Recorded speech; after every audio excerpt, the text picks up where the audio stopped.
Eh bien salut tout le monde, c'est Monsieur Kazetra et on se retrouve pour une nouvelle vidéo, où je vais vous aider à passer d'un compte Microsoft à un compte local qui va énormément vous aider et avoir moins d'impact sur votre connexion. On va voir ça directement. Vous allez dans vos informations. Là, vous verrez que vous serez en connexion bien évidemment déjà avec votre compte Microsoft quand vous avez reçu votre nouveau PC, ou même si vous avez votre PC depuis 2 ans, 3 ans, 4 ans, etc. Vous avez envie de enfin trouver la solution pour dégager le compte Microsoft et passer d'un compte local comme à l'époque. C'est simple, vos informations, compte vos informations, et là il y aura marqué passer à un compte local. Là ils vont vous demander un nom d'utilisateur, hein, en gros. Mettez votre prénom ou votre pseudonyme comme vous voulez. Après il y a taper un mot de passe, c'est-à-dire le mot de passe, confirmer le mot de passe et indiquer son mot de passe. Une fois que c'est fait, vous faites OK, ça va vous déconnecter. Il faudra taper votre mot de passe. Vous serez connecté en compte local. Windows, soi-disant, par exemple Microsoft disait que c'est plus performant de se connecter avec un compte Microsoft lorsque les paramètres et les fichiers sont automatiquement synchronisés. Mais ce qu'il ne vous dit pas, c'est que tout simplement, ça va tirer sur votre connexion et ça peut provoquer des interférences, bien évidemment, quand vous jouez. C'est-à-dire, en gros, en même temps, ça va sauvegarder certains paramètres et des fichiers en même temps que vous jouez.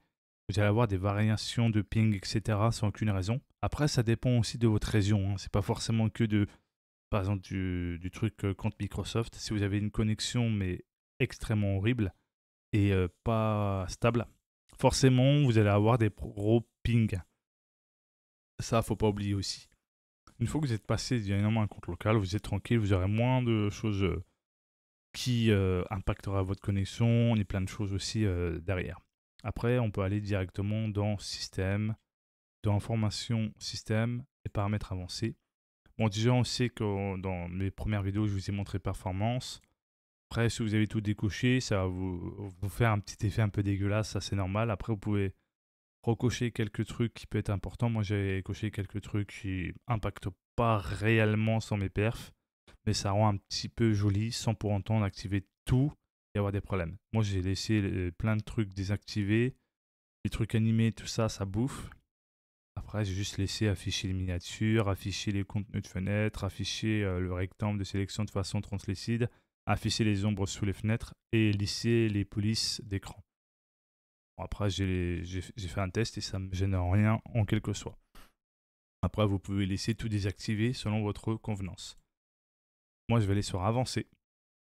Dans Avancé, on voit plein de choses. Performance des applications. Choisissez comment allouer les ressources du processeur. Par exemple, ajouter pour obtenir les meilleures performances pour les programmes ou les services d'arrière-plan. Les programmes, c'est ce que vous allez lancer. Ça peut être Discord, ça peut être Steam, ça peut être votre jeu, ça peut être OBS. Voilà, c'est un exemple que je vous donne.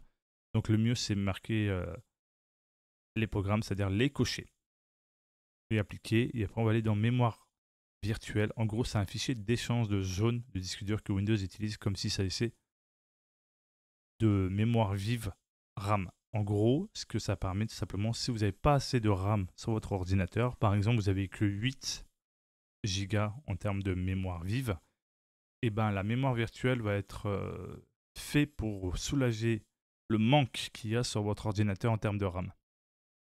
Et ça peut aider sur certains logiciels, etc., qui nécessitent énormément de mémoire vive.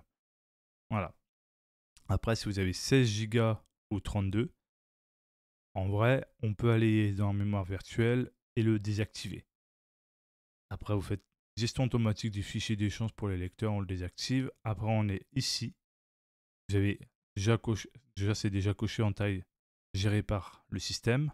Après, si vous n'avez pas envie qu'il soit géré, vous mettez aucun fichier d'échange, vous faites définir, vous faites OK, appliquer, vous allez relancer votre ordinateur. Et puis voilà, il y aura marqué aucun sur votre disque dur ou votre SSD, etc. Voilà. Une fois que c'est fait, vous aurez déjà moins de choses en plus. Après, il faut faire attention de ne pas vous aventurer sur le truc de désactiver les mémoires vives, en gros en termes virtuels. Je parle vraiment virtuel, gros mémoire virtuelle, pour éviter Tout simplement pourquoi? Parce que pour ceux qui ont des RAM que de 8, une seule RAM, c'est mort. Vous allez avoir des problèmes d'écran bleu. Et vous n'avez pas trop envie que ça se répète à chaque fois, à chaque fois. Donc le mieux, c'est de laisser la mémoire virtuelle d'activer. Ça vous évitera des problèmes. Mais pour ceux qui ont 16 ou 32, vous n'aurez pas de problème parce que vous avez suffisamment de RAM pour pouvoir tout simplement gérer ce que vous avez besoin. 16 Go pour les jeux vidéo, donc le gaming, ce qui est recommandé. Et 32, ce qui est le plus recommandé, pourquoi? Vraiment pour des multitâches. C'est-à-dire, en gros, si vous êtes youtubeur ou YouTube streamer, etc., il faut opérativement avoir 32 Go de RAM pour avoir de la marge, en même temps streamer et en même temps que vous jouez. Pourquoi? Parce que si vous jouez et que vous streamez en même temps avec 16 Go de RAM, vous voyez un peu le problème de performance parce que pas assez de RAM pour pouvoir gérer en même temps votre jeu et en même temps votre logiciel de streaming.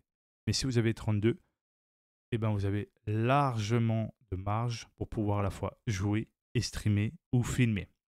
Vous voyez un petit peu l'explication. Voilà. Si c'était assez clair, n'hésitez pas à me dire dans les commentaires. Et surtout aussi de mettre un pouce bleu, de vous abonner, de partager. Et en tout cas, je tiens à remercier d'être de plus en plus nombreux à soutenir la chaîne. Et je vous dis, prenez soin de vous. Vive la passion du jeu vidéo. Ciao, ciao, bye bye.